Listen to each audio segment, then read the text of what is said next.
வணக்கம். ஸோ நம்ம லாஸ்ட் வீடியோவில் ஃபர்ஸ்ட் வேர்ல்டு வார் எப்படி ஆரம்பிச்சுது, எந்தெந்த ஈவெண்ட்ஸ் எல்லாம் ஒரு உலக போர் உருவாகிறதுக்கு காரணமாக இருந்துச்சு, என்ன ஒரு படுகொலை சம்பவம் வெடிச்சு சிதறி ஒரு ரெண்டு மிகப்பெரிய ஒரு போர் உருவாகிறதுக்கு காரணமாக இருந்துச்சுன்னு பார்த்தோம். இன்றைக்கி இந்த போரில் என்ன நடந்துச்சு, இது எப்படி முடிவுக்கு வந்தது, இதோட விளைவுகள் என்ன அப்படின்றதான் பார்க்க போகிறோம். இந்த நம்ம ஏற்கனவே பார்த்த மாதிரி ஜெர்மனி தலைமையில் Germany, Austria, Hungary, Bulgaria and Turkey இவங்கெல்லாம் சேர்ந்து சென்ட்ரல் பவர்ஸ் அப்படின்ற ஒரு குரூப்பாகவும், இங்கிலாந்து, ஃப்ரான்ஸ், ரஷ்யா, செர்பியா இவங்கெல்லாம் சேர்ந்து அலைடு ஃபோர்ஸஸ் அப்படின்ற ஒரு குரூப்பாகவும் ரெண்டு குரூப்பாக பிரிஞ்சு சண்டை போடுறாங்க. ஸோ இந்த போரோட ஆரம்ப பகுதியில் ஃபுல்லாகவே பார்த்தீங்க அப்படின்னா ஜெர்மனியோட ஆதிக்கம் தான் இருந்தது. ஏன்னா ஜெர்மனி தான் நம்ம ஏற்கனவே பார்த்தாலே போரை ஆரம்பிச்சு வைக்கிறாங்க அப்படின்ட்டு. ஸோ இதோட லொக்கேஷன் பார்த்தீங்க அப்படின்னு பார்த்தீங்கன்னா இந்த ஜெர்மனியும் ஆஸ்திரியா ஹங்கேரியும் பக்கத்து நாடு. இவங்களுக்கு ரெண்டு பக்கமே எதிரி நாடுகள் தான். சென்ட்ரல் ஃபோர்ஸஸ்ன்னு பேருக்கே பார்த்தீங்கன்னா ரெண்டு பக்கமே எதிரி, இவங்க சென்ட்ரலில் இருக்காங்க. இவங்களோட ஈஸ்டர்ன் ஃப்ரண்ட்டில் பார்த்தீங்கன்னா ரஷ்யா ஒரு எதிரி இருக்குது. அதே நேரத்தில் வெஸ்டர்ன் ஃப்ரண்ட்டில் பார்த்தீங்கன்னா இங்கிலாந்து, ஃப்ரான்ஸ்ன்ற ரெண்டு பக்கமே எதிரி இருக்குது. ஸோ ஜெர்மனியோட தாக்குதல் எல்லாமே இருமுனை தாக்குதலாக இருந்தது. ஒரே நேரத்தில் ஈஸ்ட்லேயும் சண்டை போட்டாங்க, வெஸ்ட்லேயும் சண்டை போட்டாங்க. அப்படி இருந்தும் ஜெர்மனியோட கை தான் ஆரம்பத்தில் ஓங்கி இருந்தது. ஆஸ்திரியா ஹங்கேரியும் பார்த்தீங்க அப்படின்னா அவங்களோட எதிரி நாடுகளாக இருந்த செர்பியா, ரொமானியா இவங்க எல்லாமே தாக்குதல் நடத்தி அந்த கண்ட்ரிஸ் எல்லாம் அழிச்சு தன் கண்ட்ரோல் கீழே கொண்டு வந்துடுறாங்க. இந்த வேர்ல்டு வார், ஃபர்ஸ்ட் வேர்ல்டு வாரில் முக்கியமான பேட்டில் பார்த்தீங்கன்னா பேட்டில் ஆஃப் டானன்பர்க். அதுவரையும் பார்த்தீங்கன்னா ரஷ்யாவும் ஒரு பெரிய இராணுவ வல்லரசாக தான் இருந்தது. அவங்க ஆஸ்திரியா ஹங்கேரியாவுக்கும் ரஷ்யாவுக்கும் சண்டை நடக்கும்போது ரஷ்யாவால் ஆஸ்திரியாவை தோற்கடிக்க முடிஞ்சிருச்சு.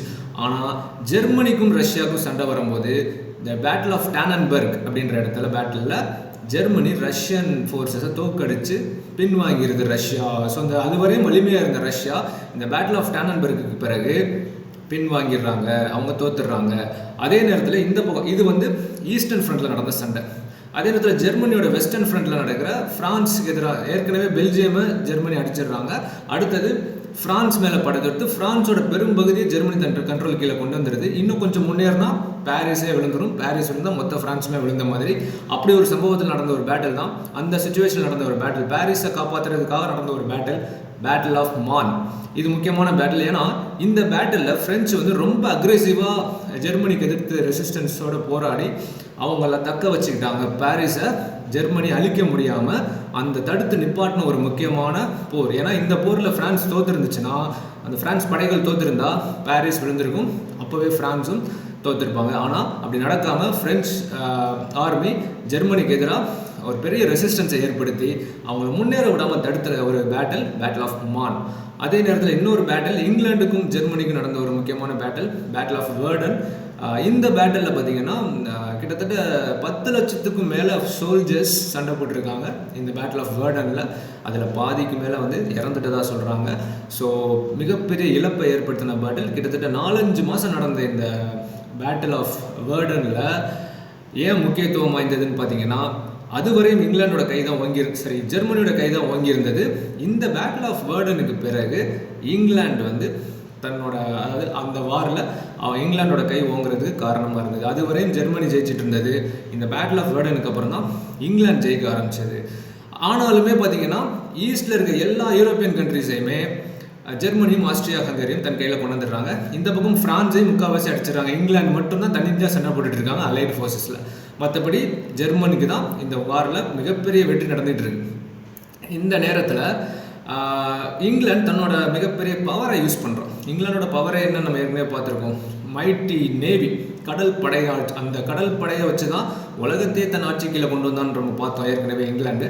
ஸோ அதே கடல் படையை வச்சு அந்த கடல் வழித்தடங்கள் இருக்கும் பார்த்தீங்களா, அதை தன் கண்ட்ரோல் கீழே கொண்டு வர்றான் இங்கிலாந்து. அந்த கண்ட்ரோலை வச்சு ஜெர்மனிக்கு போகக்கூடிய கப்பல்கள் எல்லாம் தடுத்து நிப்பாட்டுறாங்க. முக்கியமாக ஜெர்மனிக்கு போக வேண்டிய உணவுப் பொருட்கள் மற்றும் அத்தியாவசியத்தை கொண்டு போகிற கப்பலை எல்லாத்தையுமே தடுத்து நிப்பாட்டுறாங்க. இதனால என்ன நடக்குது, ஜெர்மனியில் மக்கள் பட்டினியால் பாதிக்கப்படுறாங்க. ஏன்னா உணவுப் பொருட்கள் வர்றதும் தடைப்படுது, அத்தியாவசிய பொருட்கள் வர்றதும் தடைப்படுது. ஸோ ஜெர்மனியில் பெரிய பஞ்சம் ஏற்படுது. ஏன்னா அங்கே இருக்கிற மென் ஃபுல்லாகவே ஆர்மிக்கு சண்டை போடுறாங்க, மிச்சம் இருக்கிறது விமனும் சில்ட்ரன் தான். இவங்களுக்கு கிடைக்க வேண்டிய உணவுப் பொருட்கள் கிடைக்கலன்னு அது ஜெர்மனியை மிகப்பெரிய கோவப்படுத்துது. அந்த கோவத்தில் ஜெர்மனி என்ன சொல்கிறான் அப்படின்னா, இந்த சி பிளாக்கை நீங்கள் எடுக்கலைன்னா நாங்கள் எதிரி கப்பல் மட்டும் இல்லாமல் நியூட்ரல் கப்பல், கண்ணில் படுற எல்லா கப்பலையுமே தாக்குவோம்னு சொல்லி சப்மரைன் அட்டாக் ஆரம்பிக்கிறாங்க. கடலில் மிகப்பெரிய சண்டை நடக்குது. ஸோ ஜெர்மனி வந்து கண்மூடித்தனமாக பார்க்குற கப்பல்களை ஃபுல்லாக அட்டாக் பண்ணி நியூட்ரல் நாடுகளோட கப்பல்களையும் அட்டாக் பண்ணுறாங்க. ஸோ அப்படி ஒரு அட்டாக்ல தான் யூஎஸ்ஏவோட லூசித்தானா அப்படின்ற ஒரு கப்பலை ஜெர்மன் சப்மரைன் அட்டாக் பண்ணி அழிச்சிடுது. அதுவரையும் அமெரிக்கா, யூஎஸ்ஏ வந்து போரில் ஈடுபடலை. ஏன்னா அமெரிக்க மக்கள் போர் விரும்பலை. ஏன்னா யூரோப்பில் நடக்கிற போர் நமக்கு தேவையில்லைன்னு இருந்தாங்க. ஆனால் இந்த லூசித்தானியான்ற கப்பலை ஜெர்மனி அட்டாக் பண்ணி அழிச்சதுனால அமெரிக்கா போரில் வருது.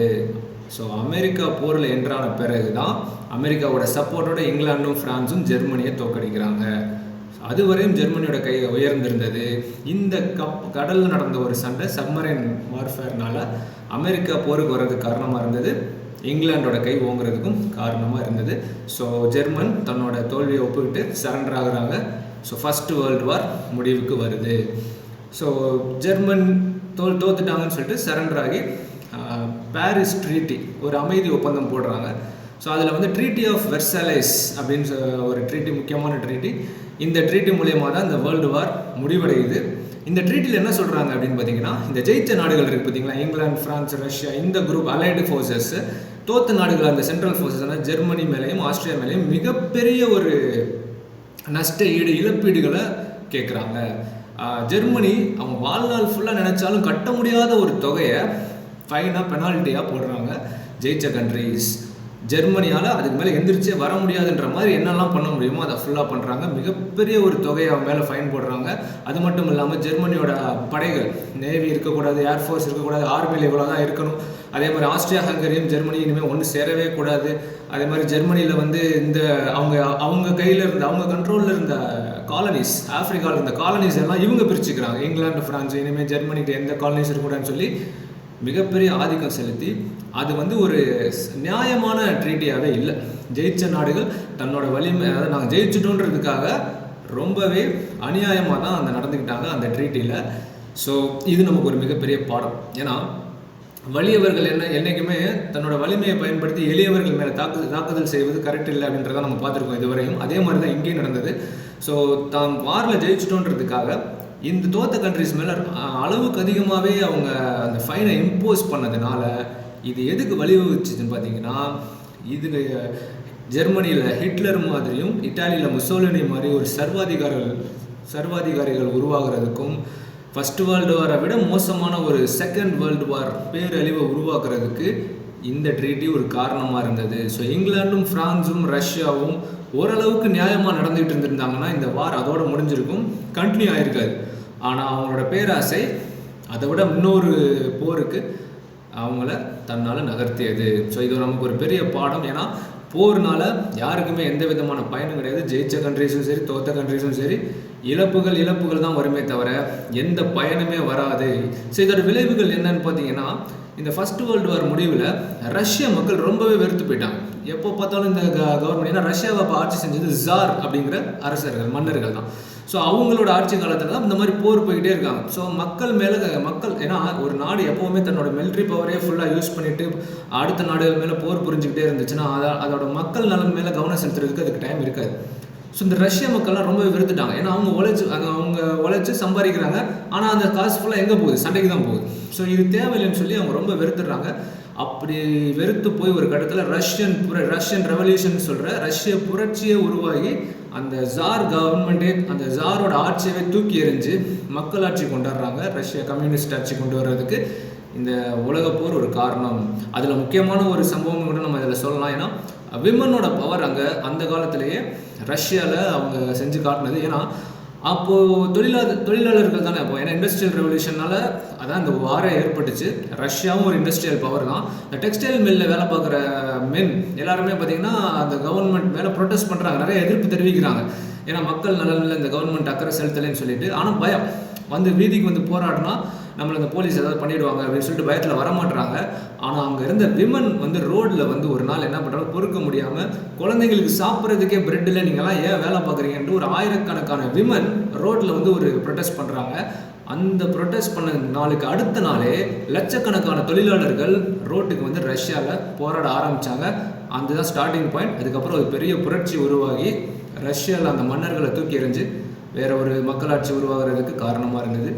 நம்ம இந்தியாவிலையும் பார்த்திங்க அப்படின்னா, நம்ம இந்தியா நேரடியாக இந்த ஃபர்ஸ்ட் வேர்ல்டு வாரில் ஈடுபடலைனாலுமே நம்ம இங்கிலாண்டோட காலனியாக தான் இருந்தோம் அந்த காலத்தில்.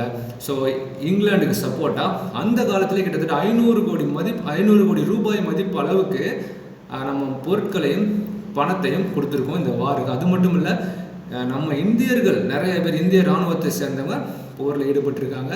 அதுக்கப்புறம் இந்தியா ஒரு மிகப்பெரிய பஞ்சத்தை சந்திச்சுது, அதுவும் நமக்கு பாதிப்பு தான். ஸோ போர்ன்றது என்றைக்குமே ஒரு நல்ல விஷயம் கிடையாது.